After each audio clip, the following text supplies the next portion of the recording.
বিসমিল্লাহির রহমানির রহিম। প্রিয় এলাকাবাসী, মুরব্বীবর্গ, মা বোনেরা, আমার দলীয় সহকর্মীবৃন্দ, বিরোধী দলীয় সংসদ সদস্যবৃন্দ, আসসালামু আলাইকুম। আসসালামু আলাইকুম। কেমন আছেন আপনারা? ভালো আছেন? আলহামদুলিল্লাহ। আমারও আপনাদের সাথে আজকে দেখা হয়ে খুব ভালো লাগছে। আর বিশেষ করে ভালো লাগছে যে এই যে এলাকার এই কয়েকদিন আগে যে বন্যা হলো, অতিবৃষ্টির কারণে এই বন্যায় বহু মানুষের ঘর বাড়ি নষ্ট হয়ে গিয়েছিল। যাই হোক, আল্লাহর রহমতে তারপরে আমরা 100 গরিব দুস্থ পরিবারকে আমরা আজকে ঘরের চাবি হাতে উঠিয়ে দিতে পেরেছি। এছাড়াও আপনাদের সামনেই আপনারা দেখলেন আরো অনেকগুলো দুস্থ মানুষের কাছে তাদেরকে সহযোগিতার জন্য সরকারের পক্ষ থেকে আমরা আর্থিক সহায়তা তাদেরকে করেছি। কিছু দুস্থ মহিলাকে আমরা চাল দিয়েও সহযোগিতা করেছি। প্রিয় ভাই বোনেরা, আপনাদেরকে এই কথাগুলো বলার কারণ হচ্ছে যে এই যে বর্তমান সরকার, এই সরকারকে আপনারা নির্বাচিত করেছেন। এই বাংলাদেশের মানুষ এই সরকারকে নির্বাচিত করেছে। কাজেই এই সরকারের দায়িত্ব হচ্ছে বাংলাদেশের মানুষের পাশে থাকা। এই সরকারের দায়িত্ব হচ্ছে বাংলাদেশের মানুষের সুখে দুঃখে থাকা। এই সরকারের দায়িত্ব হচ্ছে এই দেশের মানুষকে দেখে রাখা। এই সরকারের দায়িত্ব হচ্ছে এই দেশের মা বোনদের পাশে থাকা। এই সরকারের দায়িত্ব হচ্ছে এই দেশের সন্তানদের লেখাপড়ার ব্যবস্থা করা। এই সরকারের দায়িত্ব হচ্ছে এই দেশের মানুষ যারা অসুস্থ হবে তাদেরকে যথাযথ চিকিৎসার ব্যবস্থা করে দেওয়া। এই সরকারের দায়িত্ব হচ্ছে এই দেশের তরুণ সমাজ, যুবক সমাজ, নারী হোক পুরুষ হোক, তাদের কর্মসংস্থানের ব্যবস্থা করা। প্রিয় ভাই বোনেরা, এই জন্যই আপনারা দেখেছেন নির্বাচনের সময় আমরা বলেছিলাম যে বিএনপি যদি আল্লাহর রহমতে বাংলাদেশের মানুষের ভোটে সরকার গঠনে সক্ষম হয় তাহলে আমরা মূল কয়েকটি কাজে হাত দেব।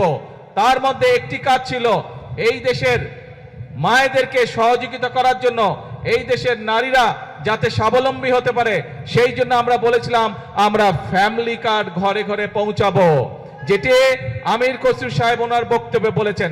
আপনারা দেখেছেন যে সরকার গঠন হওয়ার 1 মাসের মধ্যে আমরা সেই ফ্যামিলি কার্ডের পাইলট প্রজেক্টের কাজে হাত দিয়েছিলাম এবং ইনশাআল্লাহ আল্লাহর রহমতে পাইলট প্রজেক্টের কাজ শেষ হয়ে গিয়েছে।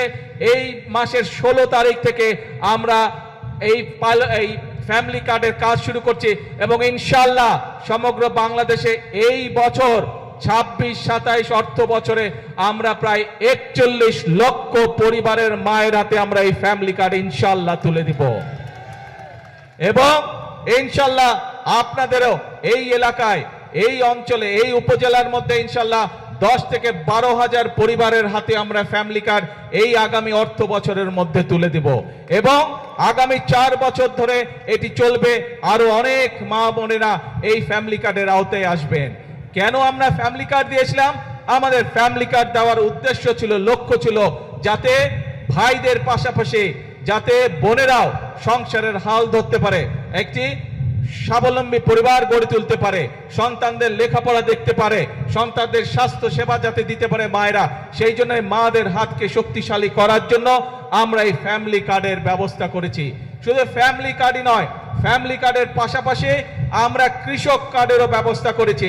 এই যে বাঁশখালীর কিছু অংশে লবণ চাষী ভাইরা আছে না, লবণ চাষী ভাইরা শুধু যে যারা ধান পাট বা অন্যান্য শাকসবজি বা অন্যান্য ফসল চাষবাস করে তারাই যে শুধু কৃষক কার্ড পাবে তা নয়, এমনকি লবণ চাষী ভাই যারা আছেন ইনশাআল্লাহ তারাও, এমনকি লবণ চাষী ভাই যারা আছে তাদেরকেও ইনশাআল্লাহ আমরা ফ্যামিলি কার্ড তাদের হাতে পৌঁছে দিব।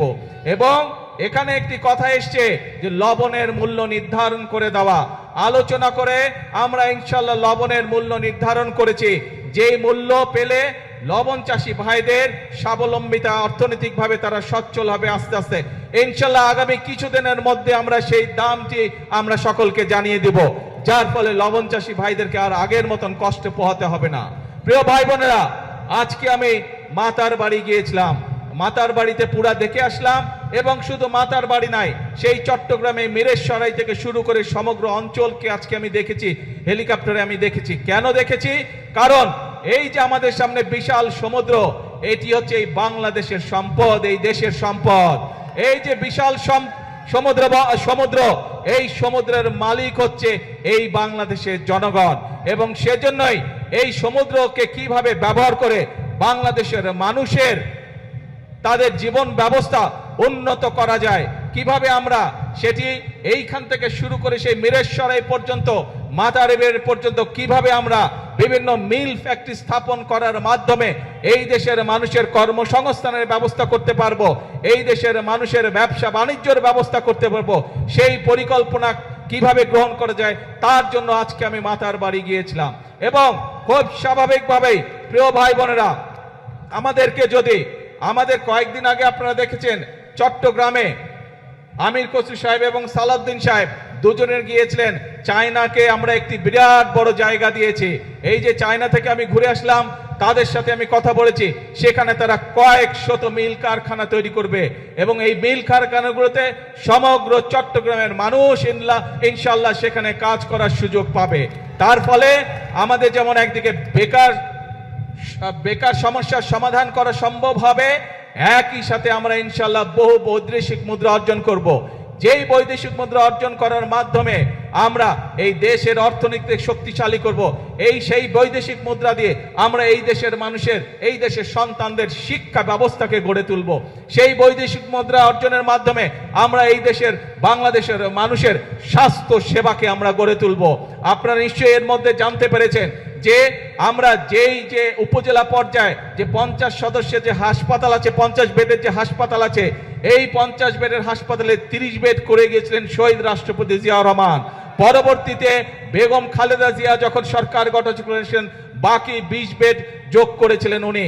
আজকে আপনাদের এই বর্তমান বিএনপি সরকার, যেই সরকার আপনাদের সরকার, যেই সরকার জনগণকে নিয়ে কাজ করে, এই সরকার সিদ্ধান্ত গ্রহণ করেছে এই 50 বেডের হাসপাতালকে যাতে প্রত্যেক উপজেলার মানুষ ভালোভাবে স্বাস্থ্য সেবা পায়, সেই জন্য এই 50 বেডের হাসপাতালকে আমরা ইনশাআল্লাহ আগামী 5 বছরের মধ্যে প্রত্যেকটি উপজেলা, 503টি উপজেলা সমগ্র বাংলাদেশে প্রত্যেকটি উপজেলা হাসপাতালকে আমরা 101 বেডে উন্নীত করব ইনশাআল্লাহ। প্রিয় ভাই বোনেরা, এই কাজগুলো যদি আমাদেরকে করতে হয়, এই দেশের মানুষের জন্য যদি কর্মসংস্থানের ব্যবস্থা করতে হয়, এই দেশের মানুষের কর্মসংস্থানের ব্যবস্থা যদি করার জন্য যদি বিদেশি এবং দেশি বিনিয়োগকারী যারা আছে তাদেরকে উৎসাহিত করে যদি মিল ফ্যাক্টরি স্থাপন করতে হয়, তাহলে তার পূর্ব শর্ত হচ্ছে দেশে শান্তি শৃঙ্খলা থাকতে হবে, দেশে বিশৃঙ্খলা থাকলে চলবে না। যখন বিগত সময়ে আমরা দেখেছি বা বিভিন্ন সময় আমরা দেখেছি আপনার এলাকায় বা বাজারে যখন কোনো গন্ডগোল হয়, কোনো সমস্যা হয়, তখন কি দোকানপাট খোলা থাকে না বন্ধ থাকে? কি ভাই, বাজারে যদি কোনো গন্ডগোল হয় দোকানপাট বন্ধ থাকে না খোলা থাকে? বন্ধ হয়ে যায়। কেন বন্ধ হয়ে যায়? কারণ এই যে ছোট দোকানদার বা যেই ব্যবসায়ী হোক, ব্যবসায়ীর জন্য বন্ধ করে দেয় যাতে ওই গন্ডগোলে তার ব্যবসার যাতে ক্ষতি না হয়। ঠিক একইভাবে দেশীয় বা বিদেশি বিনিয়োগকারী যারা আছে তারা যখন বিনিয়োগ করবে, তারা তো চাইবে যে যাতে তার মিল কারখানার উৎপাদিত পণ্য ঠিকভাবে বন্দর দিয়ে যেতে পারে বা তার কাঁচামাল যাতে সঠিকভাবে আসতে পারে, রাস্তাঘাটে যাতে শান্তি থাকে, তাই না? যদি মিল কারখানা না চলে সঠিকভাবে, তাহলে কি কর্মসংস্থানের ব্যবস্থা করা সম্ভব না। সেই জন্য ভাই আমাদেরকে সচেতন থাকতে হবে, আমাদেরকে সতর্ক থাকতে হবে। যারা শান্তি শৃঙ্খলা নষ্ট করতে চায় তাদের বিরুদ্ধে তাদের ব্যাপারে আমাদেরকে সতর্ক থাকতে হবে। আমরা যদি দেশের সন্তানদের লেখাপড়ার ব্যবস্থা আমাদেরকে তৈরি করতে হয়, সুন্দরভাবে লেখাপড়ার ব্যবস্থা করতে হয়, স্কুল কলেজ সুন্দরভাবে তৈরি করতে হয়, তাহলে শিক্ষকদেরকে যদি ট্রেনিং দিতে হয়, ছাত্রছাত্রীদেরকে যদি নতুন করে বই দিতে হয়, এই সকল ব্যবস্থা যদি করতে হয়, তাহলে আমাদেরকে দেশের আইন শৃঙ্খলা ঠিক রাখতে হবে। একইভাবে সতর্ক থাকতে হবে আমাদেরকে, যারা বিভ্রান্ত তৈরি করতে চায় তারা যাতে কোনো সুযোগ না পায়। কারণ বিভ্রান্তকারীরা যদি বিভ্রান্ত করার সুযোগ পায়, ক্ষতিগ্রস্ত হবে জনগণ। বিভ্রান্তকারী যারা, তারা তো নিজেদের মতন করে চলে যাবে, তারা তো জনগণের সাথে থাকবে না। সেই জন্য প্রিয় ভাই বোনেরা, আজকে আমাদেরকে সিদ্ধান্ত নিতে হবে, আজকে বাংলাদেশের মানুষকে সিদ্ধান্ত নিতে হবে যে আমরা কি আমাদের দেশকে এগিয়ে নিয়ে যাব, নাকি আমরা ঝগড়া ফ্যাসাদে লিপ্ত থাকব, নাকি আমরা বিভ্রান্তকারীদের সাথে থাকব। এই ব্যাপারে আমাদেরকে সিদ্ধান্ত নিতে হবে। আমরা জানি বিগত স্বৈরাচার আমলে এই দেশের জ্বালানি বা বিদ্যুৎ খাতকে কয়েকটি গুটি সংখ্যক ব্যক্তির হাতে তুলে দেওয়া হয়েছিল। তাদের স্বার্থ হাসিলের জন্য বিভিন্ন পরিকল্পনা গ্রহণ করা হয়েছিল, যা এই দেশের মানুষের পক্ষে নয়।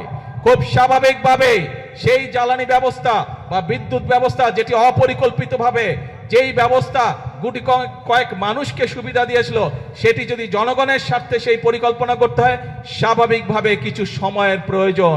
আমরা এরই ভিতরে তার কাজে হাত দিয়েছি। ইনশাল্লাহ সমগ্র বাংলাদেশের মানুষের সামনে আগামী 10 বছর আমাদের জ্বালানি পরিকল্পনা কি হবে, আগামী 10 বছর ইনশাল্লাহ বাংলাদেশের বিদ্যুৎ ব্যবস্থা কি হবে, সেই প্রস্তাবনা আমরা জাতীয় সংসদে উপস্থাপন করব। জাতীয় সংসদে উপস্থাপন করার মাধ্যমে আমরা পরিকল্পনা দিয়ে সেই কাজ আমরা শুরু করব, যাতে করে স্কুল কলেজ হোক, হাসপাতাল হোক, মিল কারখানা হোক, বাসা বাড়ি হোক, মানুষ ঠিকভাবে বিদ্যুৎ পেতে পারে। গাড়ি ঘোড়া সবকিছুতে, মোটরসাইকেল সবকিছুতে যাতে গ্যাস মানুষ ঠিকভাবে পেতে পারে, সেই পরিকল্পনা আমরা গ্রহণ করব। আমরা খেয়াল করেছি বিগত কিছুদিন ধরে কিছু মানুষ, কোটি সংখ্যক কিছু মানুষ এই ব্যাপারে বিভ্রান্ত ছড়ানোর চেষ্টা করছে। আপনাদেরকে পরিষ্কারভাবে উদ্দেশ্য করে বলতে চাই, বিএনপি সরকার সংসদে পরিকল্পনা উপস্থাপন করবে। আপনাদের যদি পরিকল্পনা থাকে, আসুন জনগণের সামনে উপস্থাপন করুন, কিন্তু বিভ্রান্তিকর কথা বলে দেশে বিশৃঙ্খলা তৈরি করবেন না, বিভ্রান্তিকর কথা বলে জনগণের শান্তি নষ্ট করবেন না, জনগণের শান্তি নষ্ট করবেন না। কারণ 50 বছরের উপরে এই দেশের স্বাধীনতা হয়ে গিয়েছে। এখন জনগণের জন্য কাজ করার সময়, এখন দেশ গঠনের জন্য কাজ করার সময়। পৃথিবীর বহু দেশ আমাদের পরে স্বাধীন হয়েছে, কিন্তু তারা কাজ করার মাধ্যমে, পরিশ্রম করার মাধ্যমে তাদের দেশকে অনেক দূর এগিয়ে নিয়ে গিয়েছে। কাজেই আর পিছনে থাকা যাবে না, আর পিছনে পড়ে থাকা যাবে না। এখন একটি লক্ষ্য, একটি উদ্দেশ্য, জনগণের জীবন মান উন্নত করা, দেশের ভাগ্যের পরিবর্তন করা। প্রিয় ভাই বোনেরা, যেই পরিকল্পনার কথাগুলো এই সংক্ষিপ্ত বক্তব্যে আমি আপনাদের সামনে তুলে ধরেছি, আপনারা কি মনে করেন এই পরিকল্পনাগুলো বাস্তবায়িত করা সম্ভব বলে দেশের জনগণের ভাগ্য এবং দেশের ভাগ্য পরিবর্তন হবে? আপনারা কি মনে করেন? কি ভাই, জনসভার পিছনে যারা আছে, আপনারা কি মনে করেন আমরা সঠিক পরিকল্পনা গ্রহণ করেছি? এই যে শিল্প কারখানা, বিদ্যুৎ, জ্বালানি, ফ্যামিলি কার্ড, কৃষক কার্ড, এই যে পরিকল্পনা গ্রহণ করেছে, এগুলো জনগণের পক্ষে ঠিক আছে? যদি ঠিক আছে ভাই, তাহলে আপনাদের সমর্থন থাকতে হবে। কারণ আমরা সবসময় বলি, আমাদের অর্থাৎ বাংলাদেশ জাতীয়তাবাদী দল বিএনপির সকল ক্ষমতার উৎস হচ্ছে জনগণ। জনগণের সমর্থন থাকলে আমরা প্রত্যেকটি জনগণের স্বার্থে যতগুলি কর্মসূচি, সবগুলো ইনশাআল্লাহ আল্লাহর রহমতে আমরা বাস্তবায়ন করতে সক্ষম হব। আসুন আজকের এই জনসভায় আমরা যেভাবে আজকে দুস্থ মানুষকে সহযোগিতা করেছি, সাহায্য দিয়েছি, এই সাহায্য এবং সহযোগিতাকে আমরা পরিবর্তন করতে চাই কর্মসংস্থানের মাধ্যমে।